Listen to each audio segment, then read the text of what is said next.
called Emayanumayu. For this first lesson, we're going to dive into the phonetics and sound system of Nafi. This is basically the alphabet. It's really important to get this stuff right very early, because there's no sense in spending days or even weeks learning new vocabulary that you don't know how to pronounce properly. If you internalize a word as sounding one particular way, unlearning that and learning the proper pronunciation later is a huge pain. Nobody needs that. Nafi is a fun and easy to learn language, as long as you get the fundamentals right from the start. So that's what we're aiming to do today. Nafi is a phonetic language. This means that every time you see an A, it's always going to be pronounced the same way. None of this nonsense like the word avatar, where all three A's are pronounced differently. Additionally, there's a very important difference between vowels and consonants. In Nafi, a syllable will only ever contain one vowel. So if you see two vowels next to each other, for example in uo, you know that this is two syllables. Alright, ready to start? Before we do though, one important notice. I speak Midwestern American English. This means that the way that I pronounce words might be a little bit different from you. And that's okay, we're not here to learn English. But this does mean that the examples that I use might be pronounced a little bit differently, especially if you're more accustomed to British English or Southern English. So, for a lot of these sounds, I'm going to be using an example from a word in English. The example that I use isn't really that important. What is important, however, is that you have the sound right. So if my particular example doesn't work for you, that's okay, find your own. In fact, that's even better, because that will help you remember the sound in a more personal way. Alright, let's get started for real. First up, the vowels. There are 7 simple vowels. Let's go through them in order. First up, we have the A, unaccented. This is pronounced ah. An example would be, father drives the car very far. Next up, we have A, accented. This is pronounced ah. For example, the cat in the hat, or he hit me with a bat, and that made me mad. Note the difference between ah, ah, ah, ah. These are 2 different sounds. Next up we have E. This is pronounced eh. It is always pronounced eh. And this is very important to note. For example, in a word like srane, we do not say srane. It is always eh. Next up we have the I. This is pronounced E. The way I remember this is it behaves like the letter I in the word machine. Again, this sound is E, for example, in the word need or feed. Next up we have the accented I. This is pronounced I. For example, in the words hid or mit or thin. Next up we have O. This is pronounced O. Pretty simple. And then finally we have U. This is pronounced U, like boot or food. Sometimes in words this can be pronounced as but very rarely. You should probably assume that it's pronounced U. So, in quick succession, we have a, e, I, o, and u. One of the hardest parts of the language is actually just getting used to how consistent these sounds are. Most of the time in English, an E or an A is a Pandora's box of how is this pronounced, or is this even pronounced? Nafi has none of that. We don't have silent letters or none of that nonsense. A lot of this is because in the canon, Nafi is not a written language. It is only ever spoken. So it didn't make sense to record it in a way that uses letters that are never pronounced. We like to keep things a little easy when it comes to Nafi. Next up, 4 more vowels. These are a category called diphthongs. Now you're probably not familiar with what that term is, but that's okay. What it really means is when 2 vowel sounds sort of come together into a single syllable. Remember how we said that a syllable can only ever contain a single vowel? This is where we sort of bend the rules a little bit. First up, we have AW. This is pronounced ow, sort of like in cow or noun or how. Ow. This is an ah into an oo sound. Ow.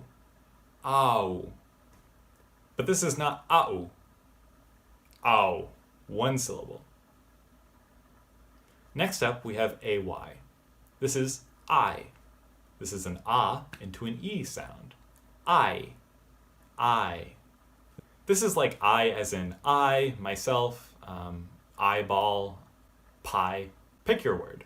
Next up we have EW. This is the only one that's not really found anywhere in English. This is ew. This is an e, like the e that we learned before, into an u. Ew. Finally, we have EY. This is pronounced a, like a, or how may I pay for this hay. This is an e into an e sound. The set of diphthongs is easy to remember because they sort of follow pairs of two. There's two that begin with a, two that begin with e, and then two that end in w and two that end in y. All the ones that begin with a are using that same unaccented a sound we learned earlier, ah. Same with all the e ones, they begin with e. And the ones that end in w go into an u sound, where the ones that end in y end in an e sound. Perhaps you're wondering, why can't we just write it as au or ai, if that's so much easier? Well, remember, again, we can't have two vowels next to each other. So if we wrote it as au, we would always be pronounced as au, not ao. Finally, a category of sounds called pseudo-vowels. These can be a little tricky because you're probably used to L and R being as consonants. However, note that they are written as LL and RR, not just single L and single R. This is how we differentiate between the two.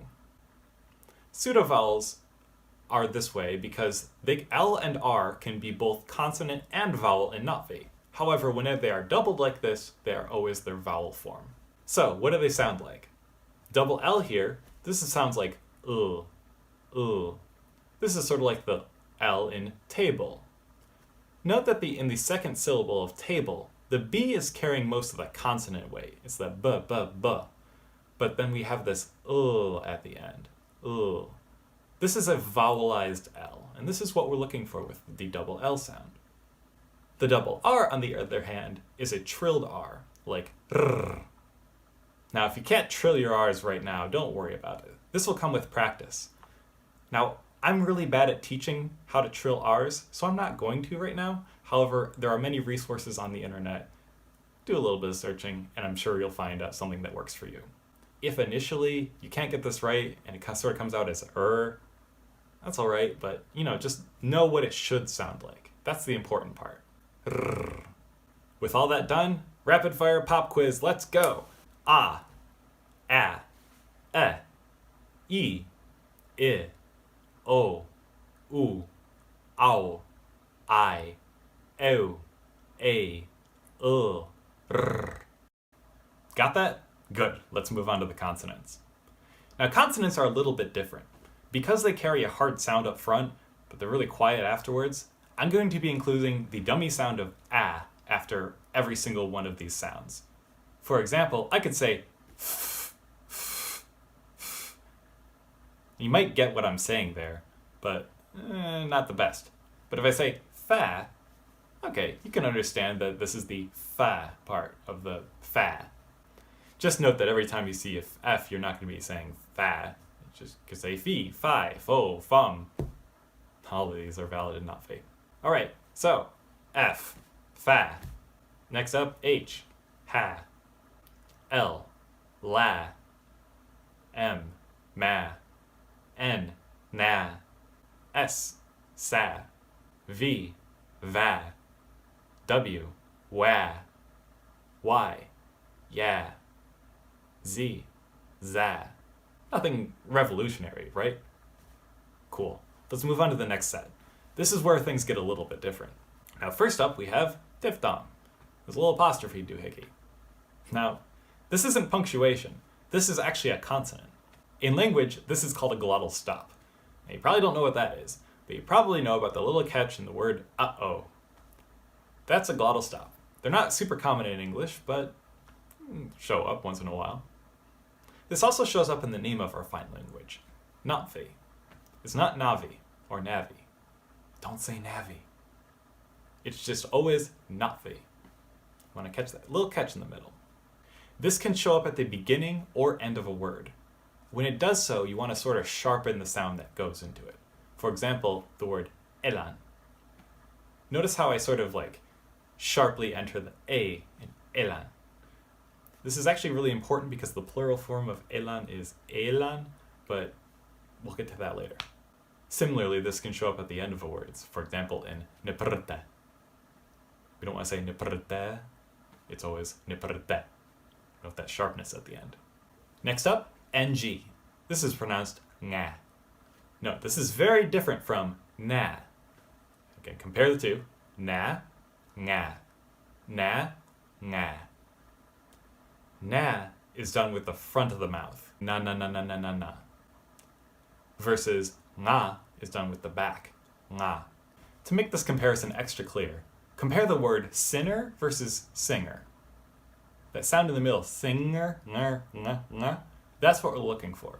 A lot of people will sort of sneak a Y in there when they're trying to say this and say like nya, nya, but no, we're not Japanese cats. We're not nyaing at each other. This is nga. Another way to think about this is the relationship between the sounds of T and K. If you compare how you say ta versus ka, you feel how ta is more in the front of the mouth, where ka is more in the back of the mouth. This is the same relationship as N and NG. Na is very front forward, nga is in the back. One final thing about nga, you can actually say the sound perfectly fine if you have your mouth wide open like you're at the dentist. Nga, nga, nga. All the motions in the back of the mouth, so you can say it with your mouth wide open. Note, please don't do this every time you have to make an NG sound though. It'll look very silly. Next up, consonant R, ra. This is a little bit different from the American ra, ra, ra R. This is ra, ra. In linguistics, this is called a tapped R. This is when you tap the roof of your mouth with your R sound. This is also sort of like how a lot of Americans pronounce the words water, ladder, butter. We don't really say water, we say water. And we sort of make this DRTL kind of sound, like water, water, water. That's the sound that we're looking for here, is that ra, ra, ra. For the last set of somewhat weird consonants, we have TS. This is sa, sa. This is like in the word pizza or tsunami. It's sa. Be very careful with this and sa. Compare sa versus tsa, tsa. It's a bit hissier. Tss, tsa. I want to cover the next three sounds kind of together because they're very related. They kind of have a very similar idea to them. They are K, P, and T. Now these aren't the ka, pa, and ta that you're used to, so don't jump ahead of me here. In English, K, P, and T are what are called aspirated consonants. This is fancy linguistics term for they're really breathy.